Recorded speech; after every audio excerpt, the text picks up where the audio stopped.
90마일, 약 145km. 미국과 쿠바 사이를 가로막는 거리의 전부입니다. 맑은 날에는 지도상에서 보이는 것보다 지정학적 결과가 훨씬 더 가깝게 느껴질 만큼 짧은 거리죠. 수십 년 동안 이 좁은 바다는 서로를 적대시하며 정의해온 두 정부를 갈라놓았습니다. 하지만 2026년 초 분위기가 바뀌었습니다.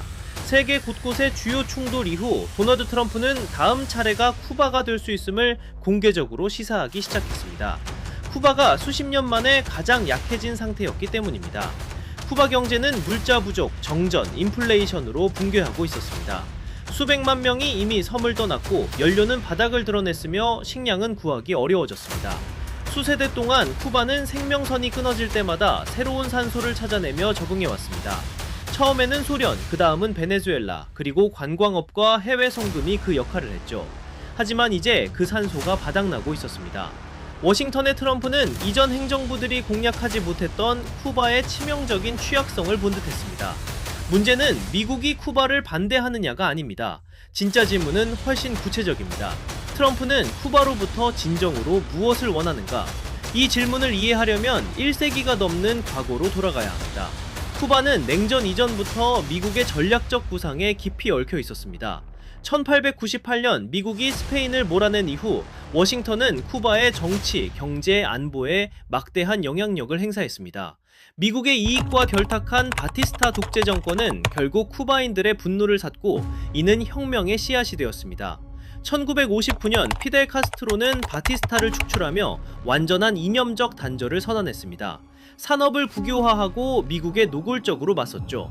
미국은 1961년 피그만 침공으로 카스트로를 끌어내리려 했지만 72시간 만에 참담한 실패로 끝났습니다.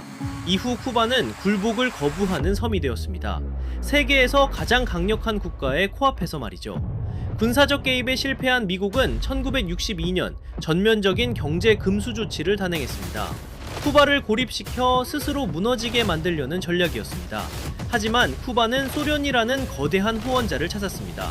1991년 소련이 붕괴했을 때도 쿠바는 베네수엘라의 값싼 석유를 통해 살아남았고 점차 러시아와 중국이 그 빈자리를 채웠습니다. 미국의 금수 조치는 엄청난 고통을 주었지만 결코 항복을 이끌어내진 못했습니다. 쿠바는 가난하고 고립되었지만 대체제를 찾으며 버텨냈습니다. 하지만 그저 생존하는 것과 국가가 기능하는 것은 전혀 다른 문제입니다.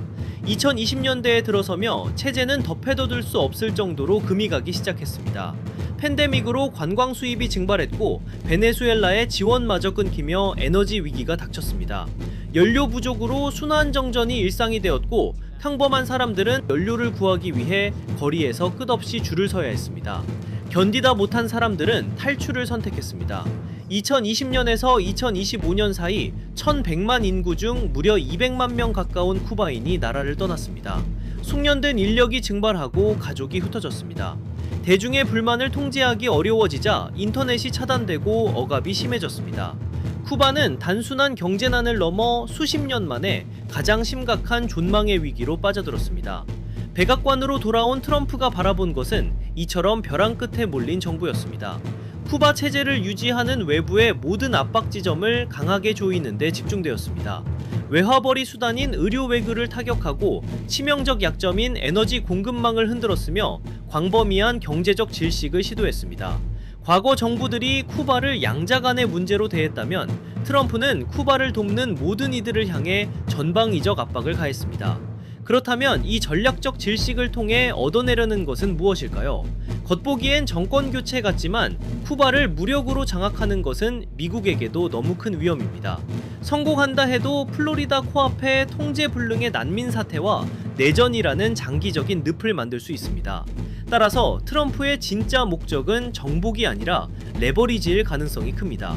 구조적 양보, 경제 개방, 미국 자본의 진입 확대, 적대국에 대한 쿠바의 의존도 감소, 그리고 무엇보다 미국이 원하는 조건으로 기꺼이 협상할 의지가 있는 새로운 리더십을 강제하려는 것입니다. 90마일 떨어진 섬에서 러시아나 중국의 영향력을 차단하는 것은 워싱턴에게 엄청난 전략적 승리이기 때문입니다. 하지만 이 계획은 권위주의 체제의 단단한 벽에 부딪힙니다. 쿠바의 표면적인 지도자는 디아스카넬 대통령이지만 진짜 권력은 가에사와 같은 거대 군산 복합체를 쥐고 있는 군부 기득권층과 라울 카스트로에게 있습니다. 쿠바 경제의 노른자위를 통제하는 이들은 체제 붕괴를 막기 위해 결사적으로 저항할 것입니다. 껍데기뿐인 민간 지도자의 얼굴을 바꾼다고 해도 진짜 권력을 쥔 마쿠의 기득권이 그대로라면 바뀌는 것은 아무것도 없습니다. 압박 캠페인이 실패할 때 미국 외교 정책에서 늘 되살아나는 카드가 있습니다. 바로 군사적 개입입니다. 쿠바의 역사에서 미국의 개입에 대한 기억은 정치적 정체성 그 자체입니다. 하지만 군사적 조치는 엄청난 재앙을 부를 수 있습니다. 권력을 무너뜨리는 것과 그 이후의 혼돈을 수습하는 것은 별개의 문제입니다. 쿠바는 새로운 친미 정부가 얌전히 들어설 수 있는 빈 체스판이 아닙니다.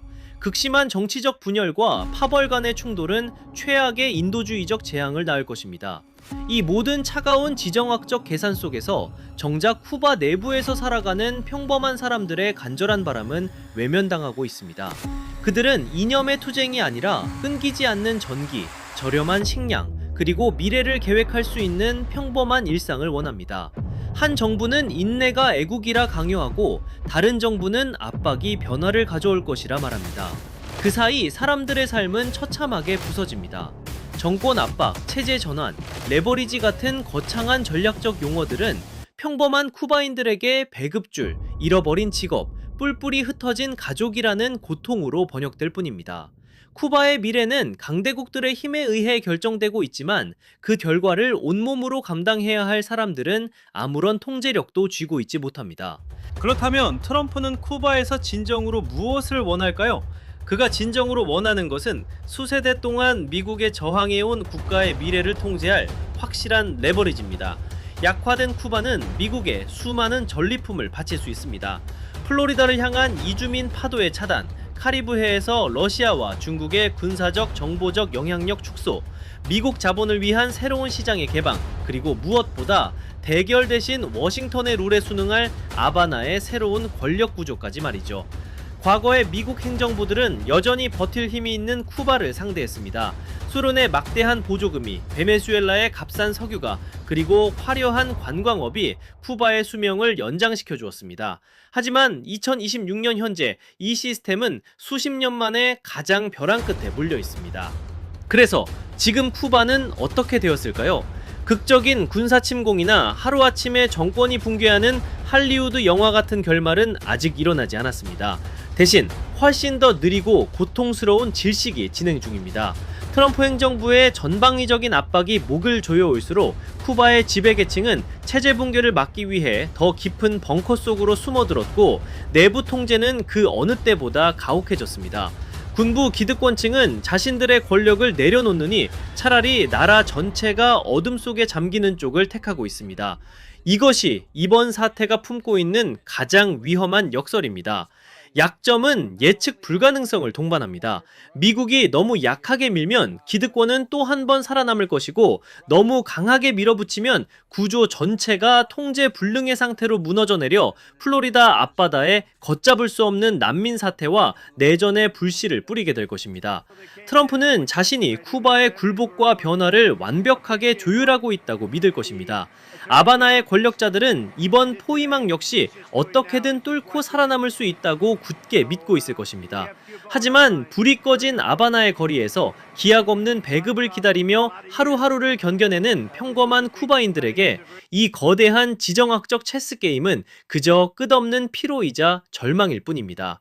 1세기가 넘는 시간 동안 미국은 혁명, 침공, 금수조치, 제재 등 온갖 방법을 동원해 쿠바를 길들이려 했고 이 작고 고립된 섬은 그 모든 폭풍을 피투성이가 된 채 견뎌냈습니다.